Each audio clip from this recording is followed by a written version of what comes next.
Okay. So, ang sagot nila, ambition. Ambition. Ambition. Okay.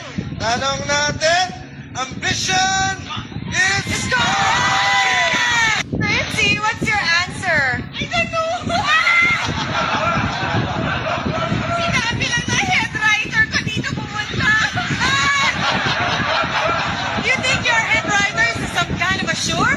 He's a UP graduate. Oh, man. Ay, naka. Lagot ka, yung graduate. Silver. Writer. He's also my head writer. I didn't know him. Okay. So, ang sagot nila, ambition. Ambition. Ambition. Okay. Tanong natin, ambition is